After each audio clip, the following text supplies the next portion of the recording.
grief بيعمل حاجة كده على قد ما هي سيبك من البين اللي احنا كلنا بس الكسرة دي عمرك ما بترجع زي الأول. صح.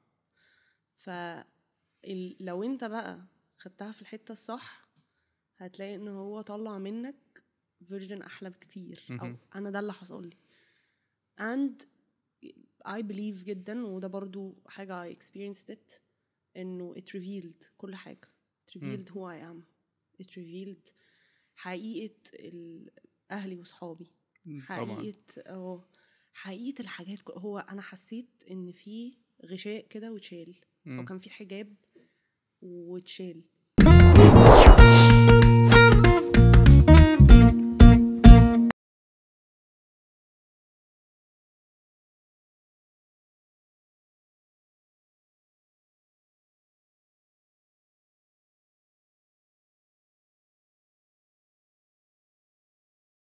ميران عبد الوارث، مبسوط قوي ان انت معايا في شقه 11 بجد، منوراني. وانا نورة فمبسوط قوي ان انت جيتي. وعامه اول سؤال بحب اساله هو انت مين؟ فانت مين يا ميران؟ ده اول سؤال amazing. ماشي. السؤال ده عامه بيوترني. اوكي. فانا مش هخليه يوترني عشان عارف احساس اللي هو انت عايز تقول حاجه بس انت بتتغير قوي. ما كلنا مش بنتغير. عايز اقول انا هقول حاجات فيا. انا شخص روحاني. اوكي. جدا جدا. وبحس اني عندي كونكشن كده مع حاجه دايما مش موجوده. يعني هي ربنا في الحاله دي يعني. بس قصدي انها طاقه مش موجوده، حاجه بتتكلم معايا عن طريق الحدس او الانتويشن اللي بيسموه، يعني انتويشن. اوكي. انا شخص انطوائي. فعلا جدا. انا شخص بيتوتر جدا. انا شخص حالم. انا شخص مش متكلم. انا شخص بيحب يسمع قوي. اوكي. بيحبش يتكلم كتير. ايه ده، احنا نفس الحاجه. ما انت كنت بتقولي فوانت بتقول حسيت طب انا وانت مش هنتكلم، عمين هيتكلم ده. هو دايما بيبقى في حد بيتكلم حد. انا متعوده اني اسمع قوي، فلما الناس بتسمع بتبقى قاعده معايا بحس لا اتكلموا بليز، انا مش عايزه اتكلم، فاهم؟ او مش عايزه، ما يعني هقول حاجه كده غريبه شويه، بس كتير قوي بحس ان الكلام مش معبر كفايه، فاهم؟ حاجه في حاجات ممكن تعبر عنها بسكوتك اكتر اصلا، او بلغه جسدك، او بطاقتك، او بنظره، او فاهم بقعده، عن انك تقعد تتكلم ربع ساعه وممكن ما تعرفش توصل اللي انت عايز تقوله، فاهم حاجه؟ فبحب اسمع عشان ما بسمعش الكلام بقى، بسمع الحاله. اوكي. واو، دي حاجه جامده. يعني هتلاقيني ما بسمع حد بقى بشوف ايدك فين وما تتوترش. هعمل ايه؟ لا مش قصدي والله، بس يعني لا براحتك يعني. يا جماعه يا نهار اسود، بوظت البودكاست غلط. لا براحتك والله. يعني قصدي هبقى بسمع قوي اللي انت عايز تقوله من غير ما تقوله. انا شخص observer قوي، او عندي قوية الملاحظة، يعني اقدر اقول كده. شخص حساس. شخص بيحب يكتب. اوكي. شخص بيحب الفن جدا، كل انواعه. ايه زي ايه غير التمثيل؟ الكتابة طبعا. اوكي. كتابة رقم 1 اعتقد، يعني اني لو مش بمثل هكتب، و at some point I believe ان انا هعمل كده في حياتي يعني. اوكي. بس مش عارفة لسه امتى.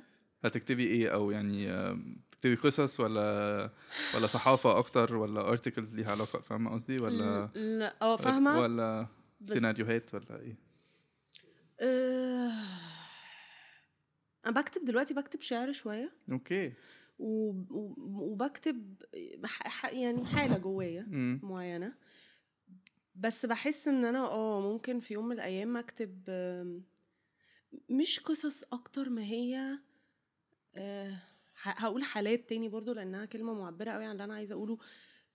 نقدر نصنفها بمونولوجات، فاهم؟ حاجة حالة معينة عن شخص معين، conversation ما بين بنت وابوها، بين ولد وصاحبه، واحده واختها، حاجه معينه فاهم. فمش عارفه دي، مش عارفه لو انا في يوم من الايام ممكن اقعد اكتب سيناريو كامل، مش شايفه نفسي لسه في الحته دي، بس دايما بطلع النوتس بتاعت تليفوني واكتب اكتب حاجه عايزه اقولها.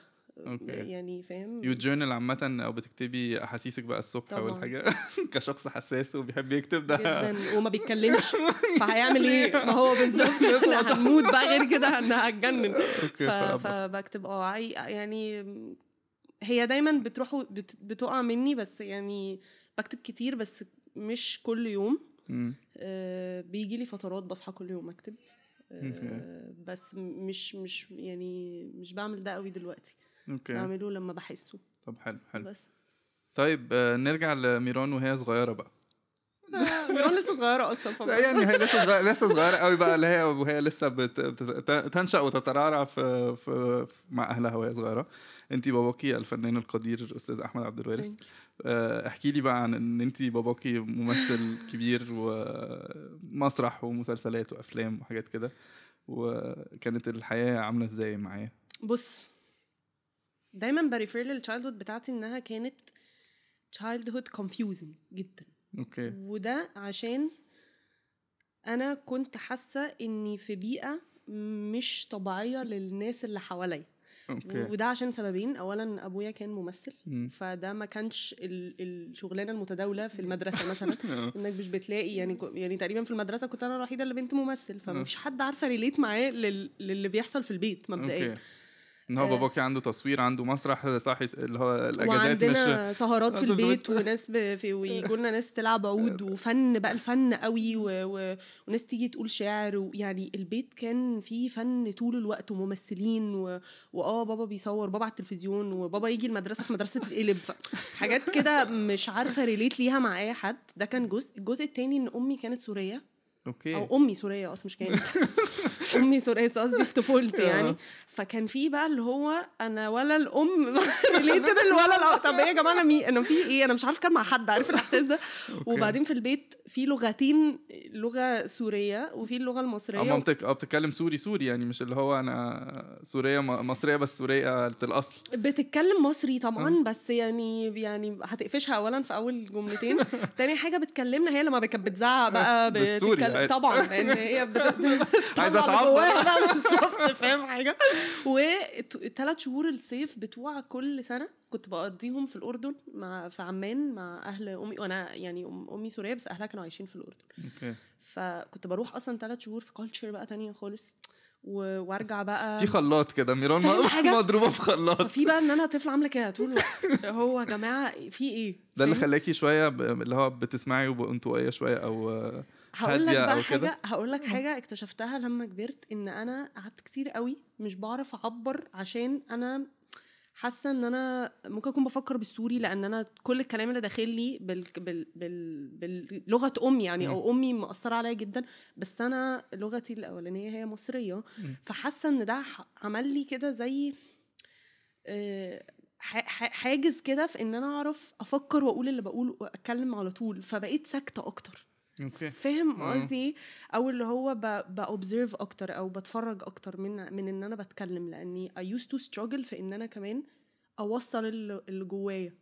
فاهم حاجه؟ يعني اعتقد ان هو طبعا it contributed in a way يعني. اكيد.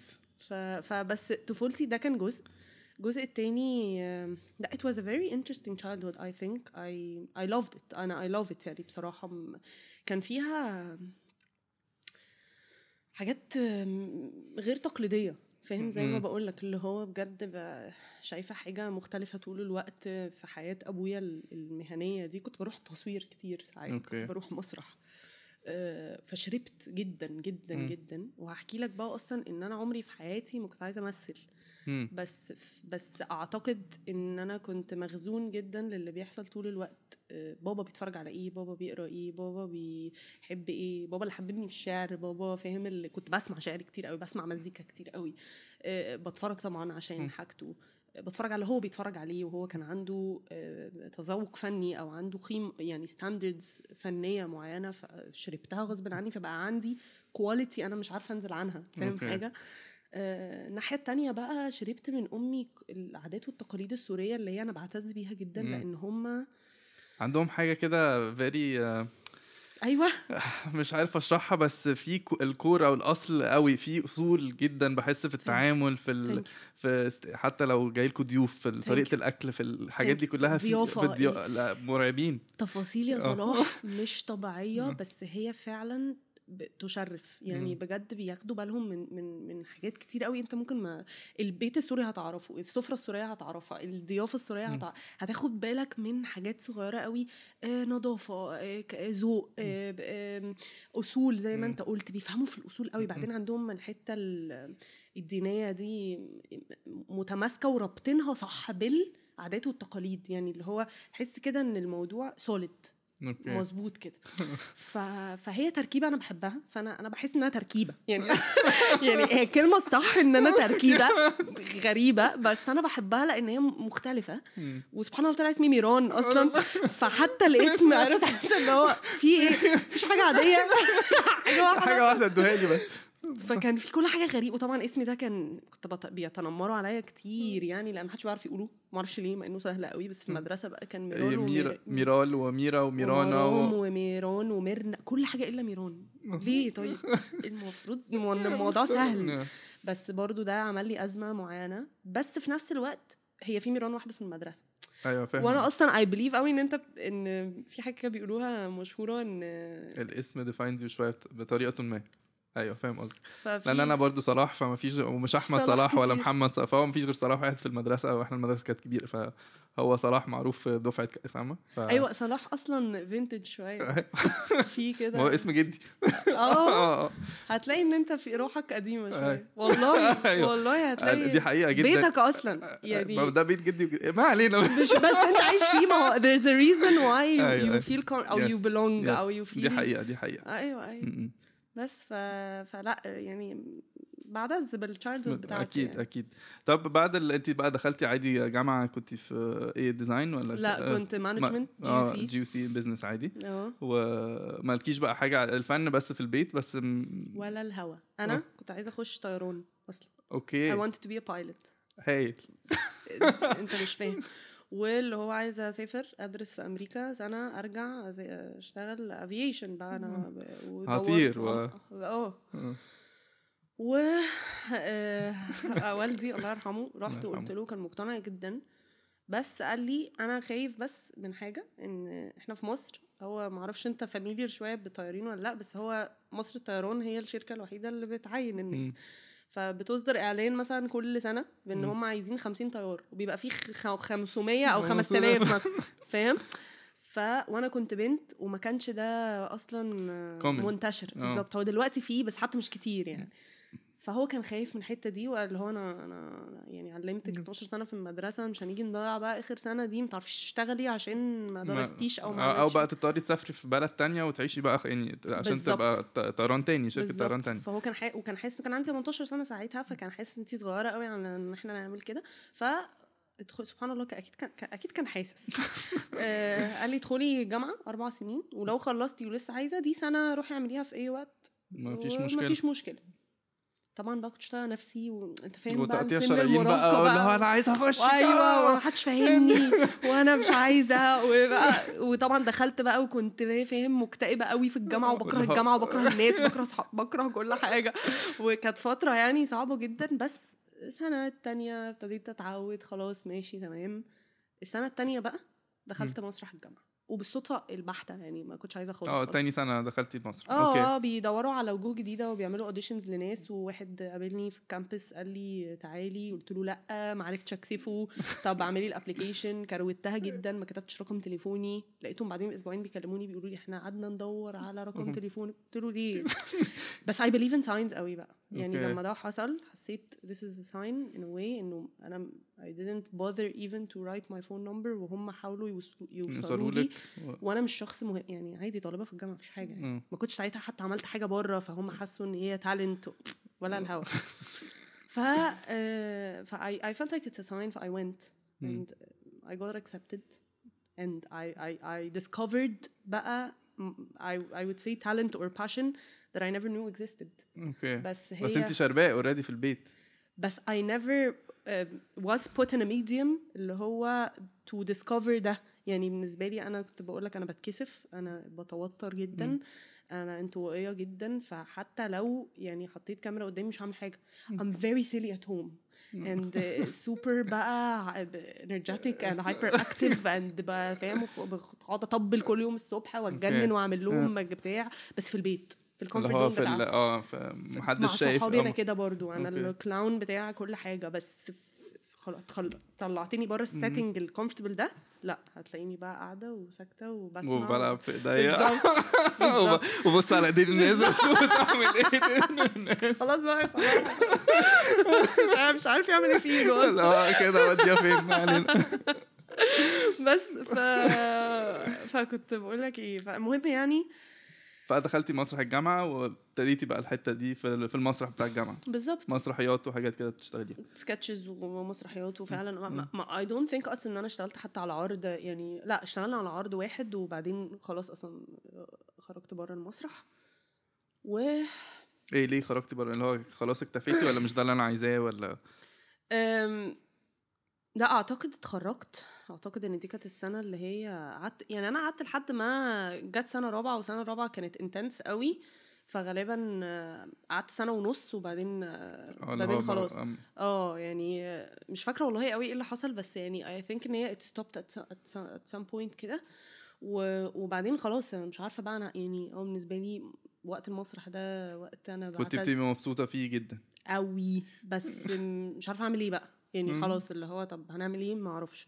رحت قلت لبابا انا حاسه ان الموضوع عجبني، فهو مش عارف ياخدني بجد ولا حاسس ان دي هوايه اللي هو زي الطيران كده. بالظبط اللي هو حاجه طالعه لك من الحاجات بتاعتك دي.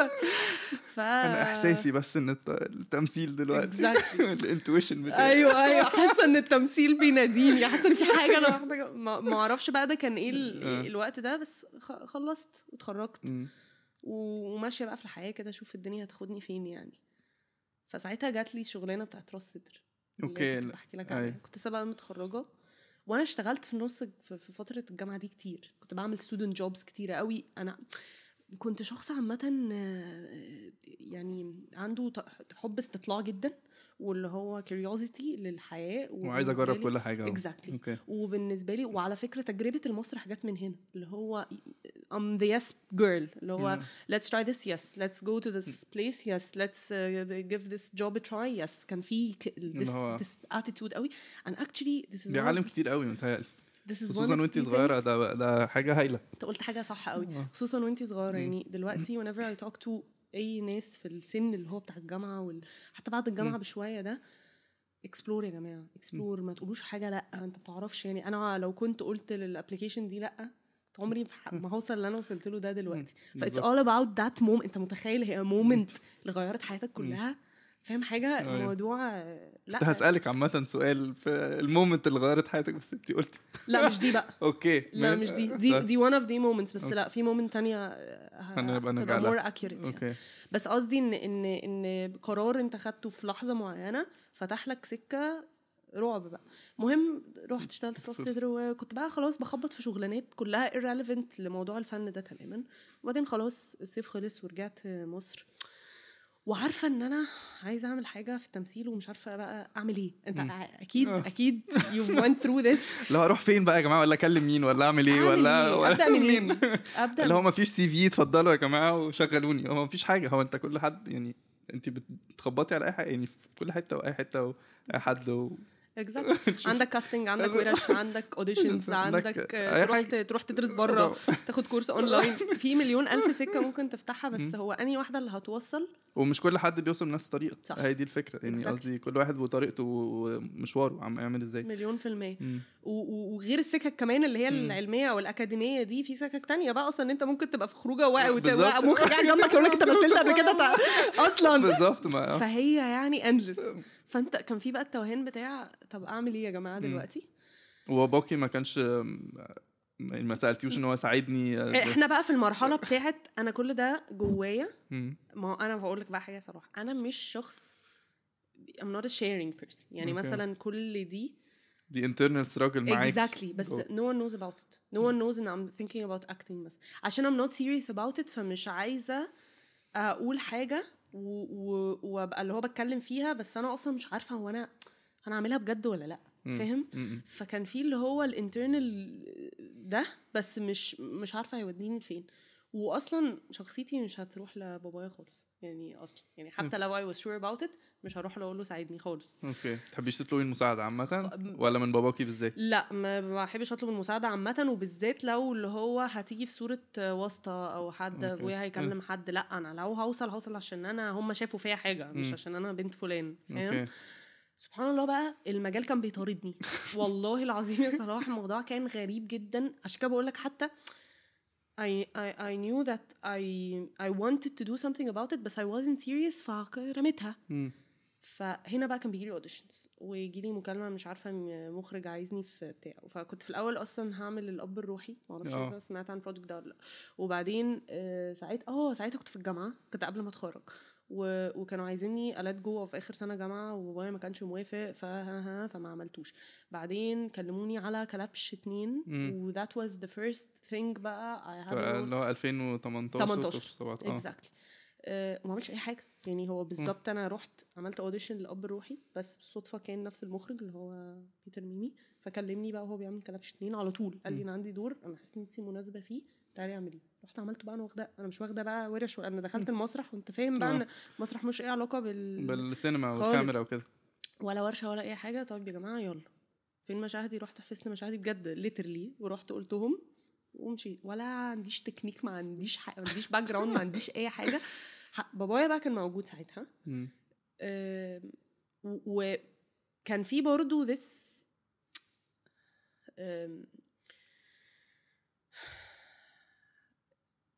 يعني عايزه اقول ايه احساس اللي هو احنا بنجرب حاجه احنا لسه مش عارفين برضو انت واخده الموضوع بجد ولا لا اللي هو دور وهنشوف انت يعني ايه الفيدباك وانت عايزه اصلا تكملي ولا يعني جربي اللي هو دي جربي بس فذاكر معايا المشاهد بتاعي رحت صورتها. لما خلصت المذاكره مع باباكي بقى دي كانت عامله ازاي؟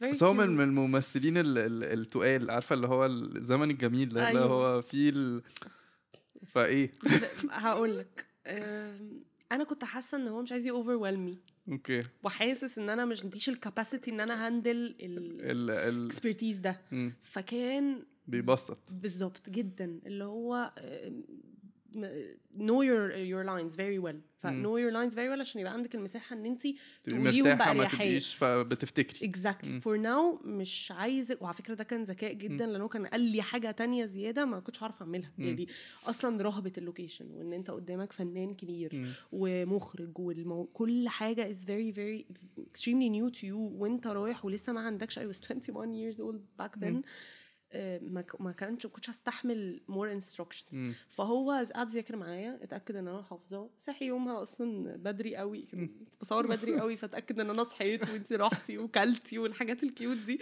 بس وبيكلمني بقى كل فاهم نص ساعه عملتي ايه الاخبار طب ايه. لما خلصت اليوم ده I felt like I belonged دي الحاجه اللي انا عايزاها خلاص. it was so weird اللي هو انا مش حاسه ان المكان ده جديد عليا مش حاسه ان ده غريب مش حاسه ان انا اول مره اجي هنا حاسه ان لا I'm at ease. وانت كنت بتروحي اوريدي لوكيشنز وانت صغيره فيعني بس ان انت بقى تبقى انت الممثله ولا هتمثلي في الدور ده بالظبط مختلفه برضه مختلفه طبعا 100% وزمان حتى ما كانش عندي الانترست بتاع اللوكيشن ده اللي هو بقى انا رايح شغل بابا طيب وزهقانين قاعدين بقى 5-6 ساعات مستنينه يخلص فكانت لطفله لا مش حاجه لذيذه especially ما عندهاش الانترست especially انها مش عايزه فمش اللي هو بقى اللي هو انا عايزه فيش بقى ده خالص عادي بس سبحان الله والله انا يعني موضوع الفن ده او التمثيل ده دايما بحس ان هي حاجه عشان كده دايما بحس ان الموضوع اكبر من what I do in acting فاهم حاجه يعني اللي كنت بقوله لك قبل ما نبدا البودكاست in for some reason you are a person that God had chosen to shed light on because you have a message to deliver I don't know بقى. عندك رسالة معينة محتاج ربنا حطك ان انت في البوزيشن ده او في المكانة دي ان انت في رسالة معينة متقدميها. this is how I feel all the time. وبحس ان انا أداة. اوكي. يعني وعشان كده حاسة كمان ان الكونكشن بتاعتي مع الانتويشن بتاعي is very strong for that reason. اللي هو أنا I see myself in situations اللي هو ربنا مستخدمني للشخص ده في اللحظة دي عشان أقول له الحاجة دي وخلاني أجو through حاجة معينة عشان أديليفر المسج دي للشخص ده دلوقتي. and I think I know my purpose. اوكي. ده هدفك في الحياة يعني. I know اللي هو انت عارف الناس بتعيش قد ايه تحاول تعرف حاجة زي دي.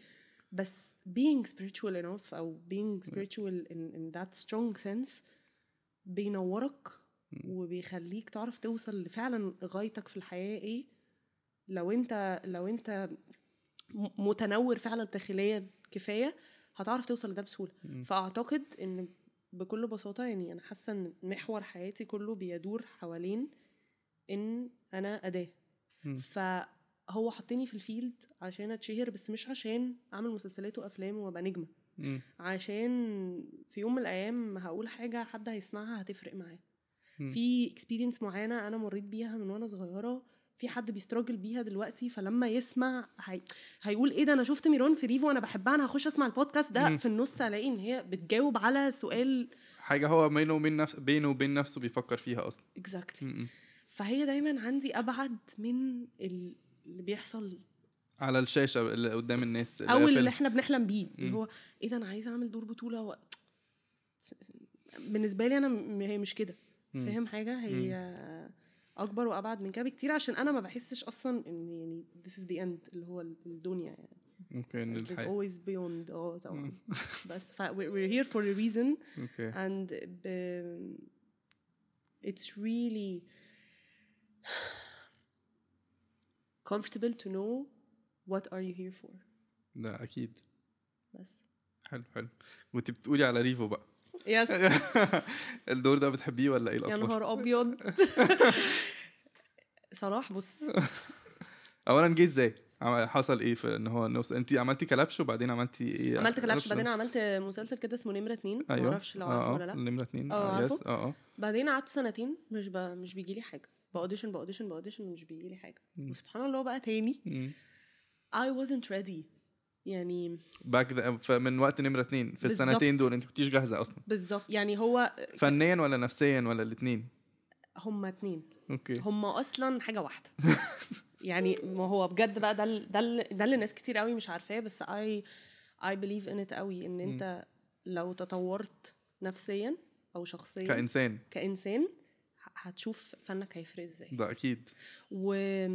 I don't know if you know that ولا لا بس a lot of artists especially the ones known for the 27 club لو انت familiar اللي هم اللي كانوا depressed لحد ما وعندهم الداركنس المعين ده وكانوا بالنسبه لهم ده الفيول للفن بتاعهم او البين is the fuel for their art. I don't believe in that خالص لأن بالنسبة لي this is very very limiting إن اللي هو you have to have pain أو go through a certain emotion in full intensity to be able to create something. ده بالنسبة لي مش لو أنت فنان هتcreate وأنت peaceful هتcreate وأنت in pain هتcreate وأنت كل حالاتك. thank you. فما فيش there are no limits. ففي ناس بتتمسك جدا بالحالة دي عشان بتحس ان هي لو خسرتها مش هتعرف تكريت حاجة. فاهم؟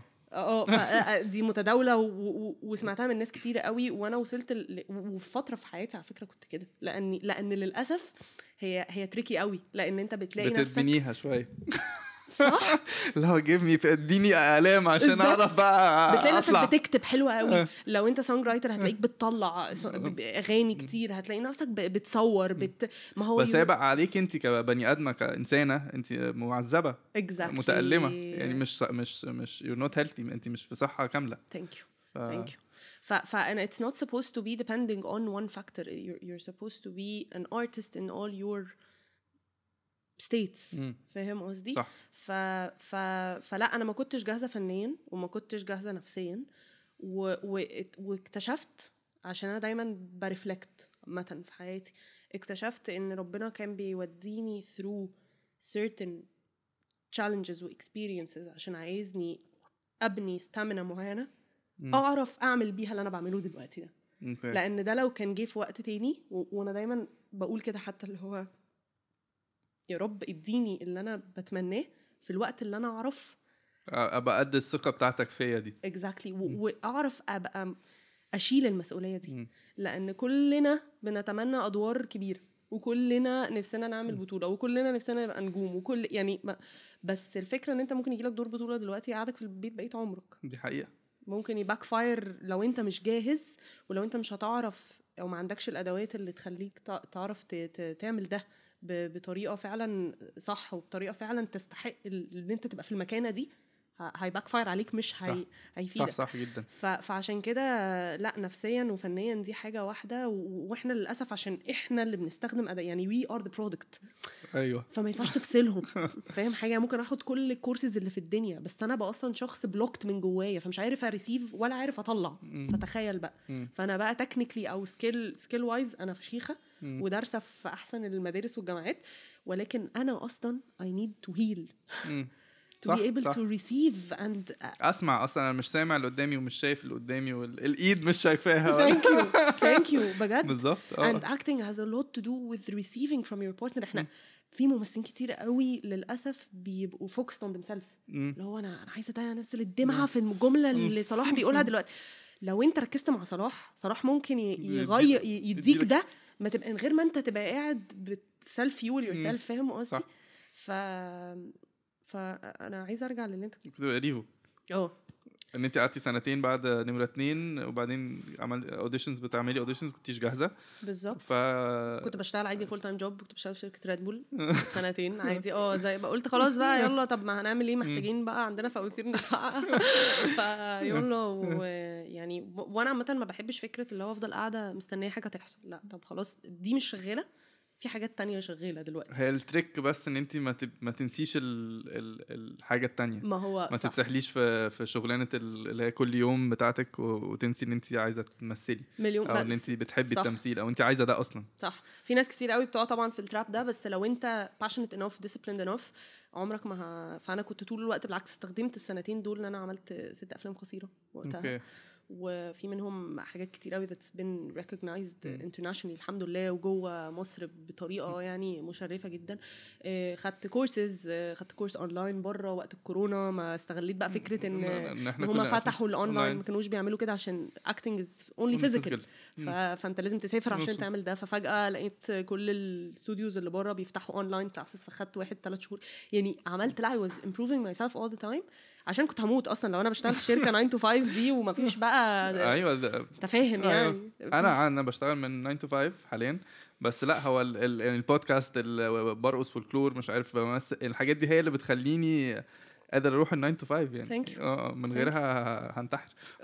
بالظبط. ما this is where you this is your creative energy outlet. بالظبط. فبس بعدين عملت اوديشن ريفو وكنت بتفرج على ريفو عادي زي كل المشاهدين بتوع ريفو ما اعرفش ان هم يعملوا جزء تاني. and then I got a phone call قبلها تقريبا قبل ما ابتدوا يصوروا بشهرين كده اللي هو احنا بنعمل اوديشن لريفو وانتي الناس عارف المكالمات اللي هي ده بجد فعلا ماشي مش معرفش بقى دور ايه معرفش قصة ايه معرفش اي حاجة. وكانوا بيعملوا اوديشنز لكل الكاركترز يعني هما for example عايزين يسكنوا 3 كاركترز فانت تدخلي تعملي اوديشن لدي ودي لحد ما نشوف انت مناسبة في انهي واحدة فيهم. دي من الايام اللي انا بعتز بيها جدا اللي علمتني حاجة بحب احكيها قوي وبحب في نفس الوقت افكر نفسي بيها دايما. معرفش انت بيجيلك الحالة دي ولا لا من مثلا لما تقعد تشتغل كتير قوي وبعدين تيجي في اخر 10 دقايق مثلا او اخر let's say chapter اخر مشهد ايا كان تحس مش قادر فتقوم متلصق. بالظبط. اتعلمت بقى ان اخر 10 دقايق دول هما اللي بيفرقوا. ثانك يو. فانا قعدت كتير قوي في المكتب اليوم ده، وكنا ناس كتير قوي، وبعدين كل حد بيعمل اوديشنز لكذا كاركتر. فكل واحد يدخل بيقعد ويطلع ويقعد فقعدت بتاع من 4 ل 5 ساعات وانت you're familiar يعني ده مش طبيعي unless بقى المكتب زحمه. لا وحتى 4-5 ساعات انت بتبقي نفسك دريند يعني خلاص مش قادره تدي اكتر من التعب او من القعده والانتظار. انت منتظره مش عارفه هتخشي امتى وقلق شويه ان انت عايزه تعملي كويس. ف كل الحاجات دي متوتر حران زهقان تعبان مجهد. في ناس كتير قوي معاك في نفس الأوضة مش عارفة تذاكري برضو. ثانك يو. أنا كنت بطلع احنا كنا في عز الصيف وانا من كتر زحمه المكتب طلعت وقفت في البلكونه فهموت من الحر فادخل تاني فرهطت بجد يا صراحه جدا اليوم ده. و قعدت كده لحد والمشهد بقى انا فاكره المشهد كان بالصفحتين والثلاثه انت بتحفظه اون ذا سبوت انت ما خدتش حاجه قبلها. لحد ما دخلت مره دخلت الثانيه جيت في الثالثه خلاص بقى انا بالنسبه لي يا جماعه كل الناس شافتني فخلاص يعني لو في حاجه هتدوها لي لو ما فيش قولوا لي شكرا ومع السلامه. مش ثالث مره دي بقى اللي هتفرق فاهم. والله العظيم بجد جات لي inner calling. عشان كده بقول لك بقى my connection with my intuition دي حسيت حاجه بتقول لي ركزي. ما اعرفش ليه والله ما اعرفش ليه. خدت نفسي بقى رحت قعدت اكتشفت كورنر كده في المكتب ما كنتش شفته حطيت هيدفونز قعدت اركز في المشهد ده قوي وسبحان الله هو كان اكتر مشهد مهم بقى او في ماتيريال. اوكي. بعدين جالي واحد من بره بالظبط وده بقى غالبا كان الانر كولينج بتاعي بس فيزيكلي قال لي انت معاكي مشهد نور صح؟ قلت له قال لي طب ركزي. قال لي من فضلك ركزي. هو غالبا سمع ان I left a good impression او ان هم بيفكروا فركزي بقى يعني ربنا يبارك له. مش فاكره مين الشخص ده بس ربنا يبارك له. فحسيت لا طيب في حاجه بجد. دخلت وعملت المشهد ده 3 مرات جوه وكل مره استاذ يحيى الله يبارك له هو I'm supposed to يعني أو I believed ان I'm supposed to tear up كده in a certain جمله او في حته كده معينه من اللي هو عينيكي دمعه بسيطه. انا كنت حاسه كده ففي build up بعدين ده بيحصل. اوكي. صلاح وحياه ربنا he made me do that 3 times in a row وكل مره يقول لي اخري بس الدمعه. عارف بقى الحاجات اللي هي والله يا يحيى انا بحبك قوي بس كنت بتعجزني يا استاذ. اصل هو بص لي اصلا في النص قال لي انا اسف بس معلش بيقول لي اخري الدمعه دي في الجمله اللي بعدها. بعدين انا ثالث مره لا انتوا بتهرجوا يا جماعه. انا بقالي 5 ساعات بره انا مش طايقه نفسي. انا عملت المشهد ده 3 مرات. انا عايزه خلاص بقى ملعون ابو ريفو على الدور على روحوني دلوقتي فاهم.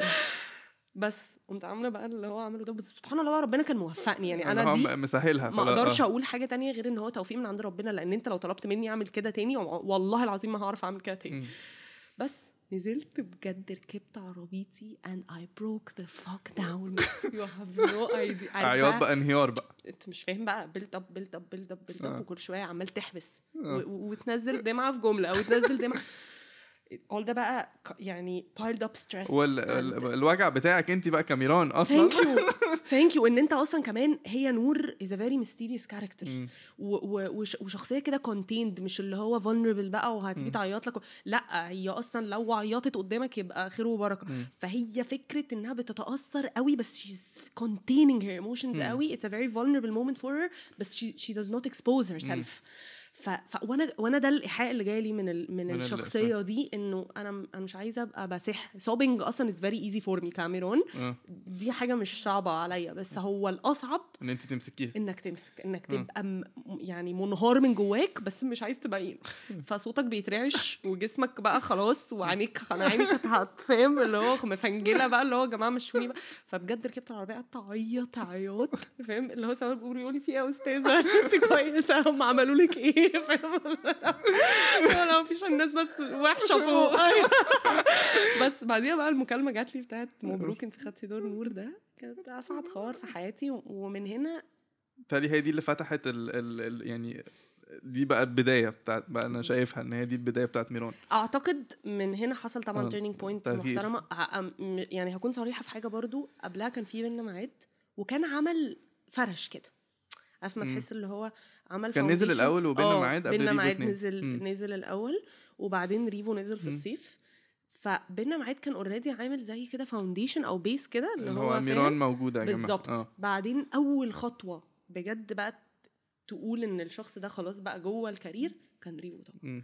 لان كمان اي بليف قوي ان دي حاجات بتبقى صح قوي من بقى الكاستنج دايركتورز والمخرج ان هم لما يعملوا كاستنج صح. فهي نور فيها كتير قوي مني صراحه قوي حتى فيزيكلي او the way I dress the way I my اصلا kind of attitude يعني فاهم قصدي. فهي فكره ان هم يشوفوا كاركتر ويقول لك هو ده فانت الموضوع يعلق مع الناس لانه حقيقي. فاهم حاجه بس فانا بعتبر جدا ان الكاستنج برضو بتاع نور was on point. زي كاركترز كتيره قوي تحس ان الشخص ده متسكن في الدور المناسب. بس لا يعني حلو. طب ايه انا كنت هسألك ايه التيرنينج بوينت او اللحظة في كل حد فينا بيمر بمواقف معينة في موقف معين اكيد حصل لك وهو اللي غير ميران كده او غير برسبكتيف معين او وجهة نظر معينة او غير فيك حاجة كبيرة؟ ايه اللي حصل؟ وفاة باباكي. وفاة والدي. I don't know if you went through grief ولا لا. انا بابايا برضو الله يرحمه. الله يرحمه. الله يرحمه. grief بيعمل حاجة كده على قد ما هي سيبك من البين اللي احنا كلنا بس الكسرة دي عمرك ما بترجع زي الأول. صح. لو انت بقى خدتها في الحتة الصح هتلاقي ان هو طلع منك فيرجن احلى بكتير. او انا ده اللي حصل لي and I believe جدا وده برضو حاجة I experienced it انه it revealed كل حاجة. it revealed who I am. it revealed حقيقة أهلي وصحابي. حقيقة الحاجات. هو أنا حسيت إن في غشاء كده وتشال أو كان في حجاب وتشال and if I would put that into words هقولها بإن أعتقد هي بتبقى wake up call لأن الشخص بيبقى عايش مرحرح كده ومريح وحاسس إنه أنا عادي ما عملتش النهاردة هعمل بكرة. بس جريف كانت بالنسبة لي ألم على وشك اللي هو the time you think you have you don't. فقومي بقى قومي يا بنت شوفي الشغل اللي وراك. قومي يا بنت عشان I never expected ان يعني ابويا ما كانش صغير بس برضو ما كانش كبير يعني عادي كان ممكن يعيش له 15 سنة تانيين بس هو عمر بقى قضاء وقدر. I never expected ان he would die at this age. بس فهي دي بقى الفكرة اللي هو ان لا هو في حاجات في الحياة بتحصل احنا مش هنبقى عارفين ان هي هتحصل دلوقتي. صح. فما ينفعش نبقى قاعدين عايشين كده. فكل حاجة في حياتي يا صلاح اتغيرت. انا اصلا كشخص قراراتي انا بشوف الدنيا ازاي شغلي والافرت اللي بحطه فيه الهارد ورك بتاعي كل معايير الدنيا اختلفت. علاقتي بربنا ابتدت في اللحظة دي ومن ساعتها I'm a completely different person. هو ده بقى الرحلة الروحانية اللي بحكي لك عليها ان بقى عندي صلة كده مع ربنا الحمد لله يا رب. هي طول الوقت حافظاني منورة طريقي عارفة اللي هو مخلياني شخص متزن. I was very extreme either black or white either all or nothing. I was a perfectionist in a way اللي هو يا بعمل كل حاجة يا ما بعملش حاجة. فوصلت المرحلة كده اللي هو لا هو خير الأمور الوسط. فعلا. وانت لما بجد بتintegrate الفاكتور ده في حياتك بتعرف تنظم حياتك بجد. بتلاقي كده الدنيا بقيت عندك سنس انك تقول لا انا كده اشتغلت كفاية انا تمام انا خلاص الباقي على ربنا. انا كده عملت اللي عليا ما بتقسيش على نفسك قوي ولا بتكون برضو مريح. بتعرف تتقن في شغلك بتعرف تجتهد بتعرف تجاهد نفسك بتعرف تعمل الحاجات اللي انت مطلوبة منك بس في نفس الوقت عارف ان في جزء مش بتاعك. فبقى عندي البالانس اللي هو مريح بتاع ان انا لا طول الوقت بجلد في ذاتي ولا طول الوقت بتخانق معايا بحبني وبعزني وعشان حاسة ان ربنا معززني. فانا ليه بعمل في نفسي كده يا جماعة؟ هو ربنا بيحبنا على فكرة. احنا اللي اتعلمنا ان لو ما عملتش ابقى مش كويس لو قصرت ابقى مش تمام. لان الحياة والاسف بيوت كتيرة قوي ربتنا على الحب المشروط. الحب اللي هو انت عشان تبقى صلاح، عشان for me to accept you you have to be in a certain place, you have to do something, you have to give me something. بس انا بحبك عشان انا بحبك، مش عشان انت بتديني حاجه فانا بحبك. فاهم حاجه؟ زي ما ربنا بيحبنا. هو ربنا بيحبناش عشان احنا بنديله، احنا بنديله ايه اصلا؟ يعني حتى لو هنفترض ان احنا عملنا الفروض اللي علينا، احنا بقى بنديله ايه؟ يعني انت لما بتصلي بتديله ايه؟ بتديلوش حاجه. فاهم حاجه؟ فهو بس هو بيحبك وبيسترك وبيحفظ لك طريقك وبيبعت لك ناس خير وبيبعت لك رزق وبيبعت لك شغل ويبعت لك واحد ابن حلال يقف في طريقك في حاجه معينه انت كنت عايزها. فابتديت اتعلم اللغه بتاعته في حياتي. فبقى عندي راحه نفسيه بطريقه مش طبيعيه. حاسه ان انا وده كله بيرجع لفضل ابويا. يعني فعلا، يعني دايما بقول حاجه هي يعني قويه قوي بس هي حقيقيه قوي، ان لما ابويا مات هو احياني عشان انا كنت I was dead before. I was dead, my soul was dead, I wasn't alive. فاهم حاجه؟ فاهم. وبحس بقى سبحان الله ان روحه فيا دلوقتي. اوكي. he's currently living through me. وفي نفس الوقت عارف ما تحس كده ان انت كنت خيال مائتة كده عايش جسديا موجود بس روحيا مش موجود. ففي حد روحه راحت بس جات لك انت، فانت اللي بقيت تردد فيك الروح كده. هو تردد فيها الروح بجد حقيقي يعني. حلو. طب بتشوفي نقطة ضعفك ايه ميران؟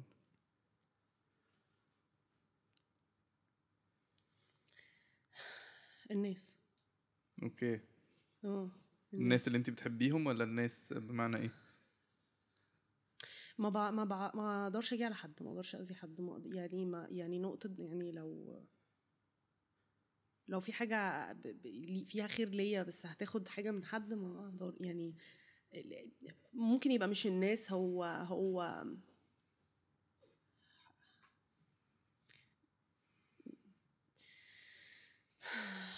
عايزة الاقي الكلمة الصح، انك تصونهم يعني. اوكي. انك تصون الناس، ان ما اقدرش. يعني كتير قوي باجي على نفسي، ما اعرفش if you would relate بس I think you would if you are a listener. اكيد انت عندك needs او احتياجات او بيجي لك وقت بتحس انك عايز حد يسمعك. بالظبط. صح. وساعات ممكن تبقى مش قادر تسمع حد بس expected او المتوقع ان انت هتسمعي كده. ده حاجة. والحاجة التانية انك لو عارف ان اللي قدامك ممكن يزعل او هو محتاجك قوي دلوقتي even though you're drained, you would give it to him or you give it to her. عشان مش صعب عليك تكسر بخاطر حد. صح. This is my... برج ايه ميرون؟ طب انت جس. ايه قوس بقى ايه الهبل ده؟ لا انت لا والله ما اعرف خالص.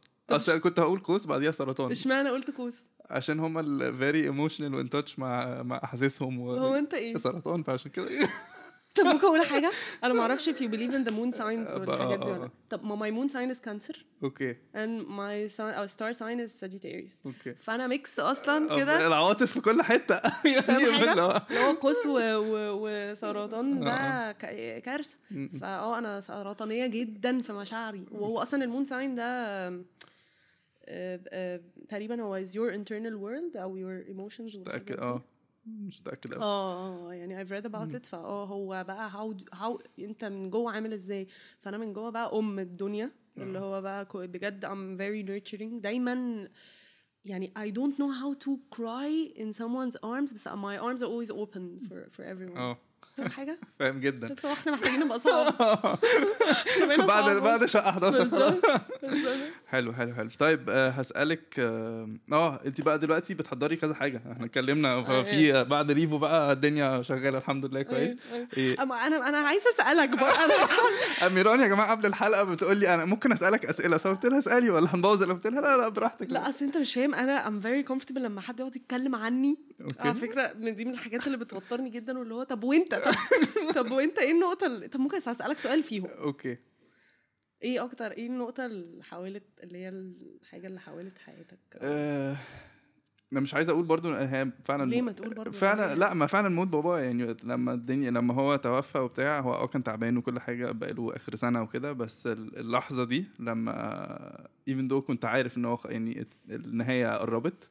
هو كان مريض كان عنده كانسر في بنكرياس وكده فكانت سنه كده لعينه يعني ما علينا.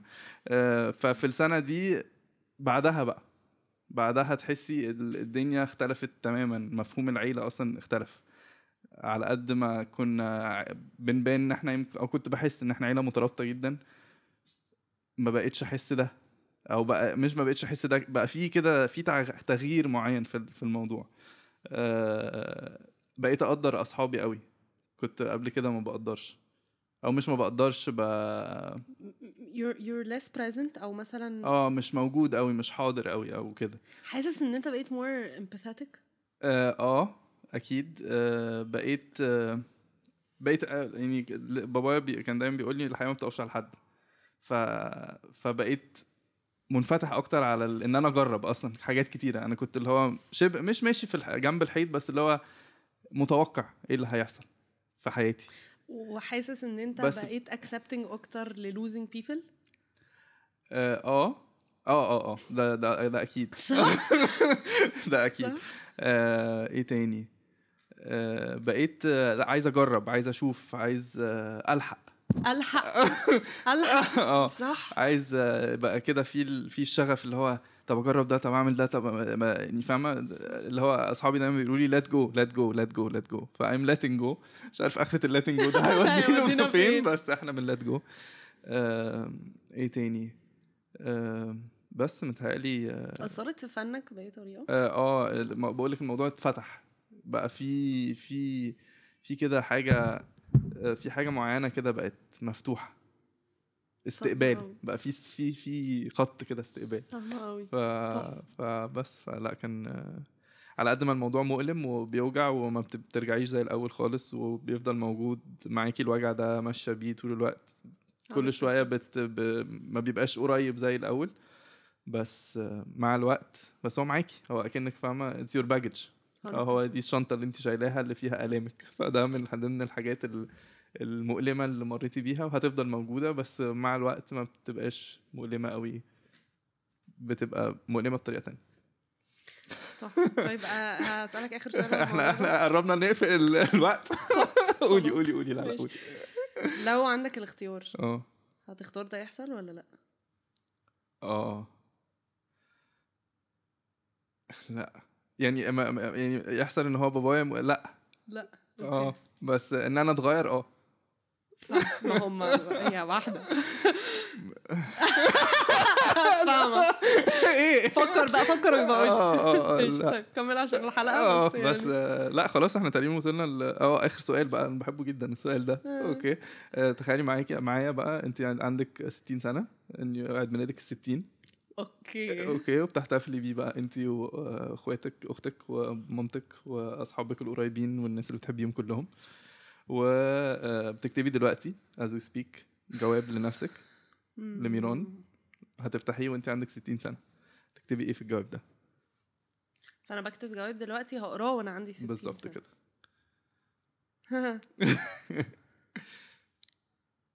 واو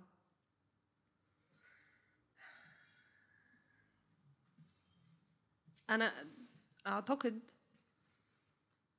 ان انا هبقى فخوره لان ايا كان اللي حصل حتى لو حصل غلطات او حاجات ما كنتش متوقعه ان انا هعملها عملتها فانا عندي يقين دلوقتي ان اي حاجه حتى غلطات بنغلطها بنبقى كنا محتاجين صح نغلطها عشان توصلنا للي احنا فيه دلوقتي.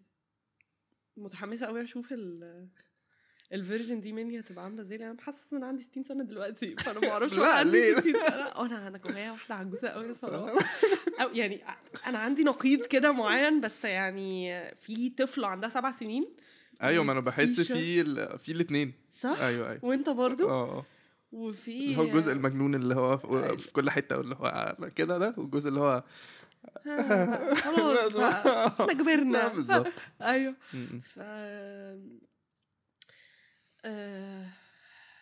بتتمني ايه طيب وانت عندك 60 سنه تكوني وصلتي لايه؟ بص هقولك على حاجه، انا اكيد عندي احلام وطموح كتير قوي في المجال اللي انا فيه او الشغلانه اللي انا عندي شغف تجاهها، ولكن اعتقد ان ده هيحصل eventually. يعني طالما اصل هي معادله ما فيهاش، طالما انت بتعمل اللي عليك، بتطور من نفسك، بتشتغل على نفسك، بتسعى، هتوصل. فما عنديش شك في ده، بالعكس. يعني I always see myself as one of the top stars in this field يعني. و I have this belief وما عنديش شك فيه خالص. فما عنديش الحتة دي. نفسي ان انا اوصل هناك وانا ما عنديش مرض، عندي راحة بال، ما عنديش حاجة تشغل بالي عن حد، ما عنديش خوف على حد. مثلا ساعتها لو عندي ولاد، حد عنده حاجة تقلق، او بارتنر بتاعي يكون في حاجة، او حد من اهلي، او فلا اتمنى صحة وستر وراحة بال حقيقي. لان ايه حاجة تانية هي بالنسبة لي ما اعتقدش ان هي بتعوض حاجة من الحاجات دي. فاهم حاجة؟ يعني لو هتمنى مثلا سلطة او نجومية او فلوس كتيرة قوي، طب انا لو عندي مرض مش مهم، مش عارفة استمتع. فاهم حاجة؟ فلا اتمنى ان انا اكون راضية، واعتقد ان شاء الله هكون راضية ومرتاحة. حلو. بس حلو. كل سنة وانت طيبة يا ميرو. هو ده 7 سنين. ايوه بالظبط. دي هتتغير غالبا يعني. صح. طب ميران عبد الوارث، مبسوط قوي ان انت بجد نورتيني في شقة 11 حقيقي. والله ثانك يو بجد حقيقي اتبسطت، وشكرا قوي ان انا جيت في دماغك. يعني دي حاجة اعتز بيها قوي. انا عارفة انا قلت لك في التليفون بس هقولها بجد لايف. لا حقيقي يعني لما حد بيديني الفرصة دي، يديني مايك ويديني وقته ويديني مساحة ان انا اقول حاجة، دي بالنسبة لي والله حاجة عمري ما باخدها for granted. ومهما كبرت في شغلي او اتشهرت او اتعرفت برضو هفضل اعتز بيها جدا. فحقيقي شكرا ليكي. ثانك يو ميران. طب يا جماعه لو وصلتوا لاخر البودكاست يبقى اكيد البودكاست عجبكم. ما تنسوش تعملوا لنا لايك وسبسكرايب على يوتيوب، وكمان تعملوا لنا فولو على انستغرام وتيك توك وفيسبوك. وكمان تقدروا تسمعونا على كل المنصات الصوتيه زي سبوتيفاي وانغامي وجوجل بودكاست وابل ميوزك. اشوفكم في حلقه جديده من بودكاست شقة 11. يلا باي جايز. ثانك يو ميران.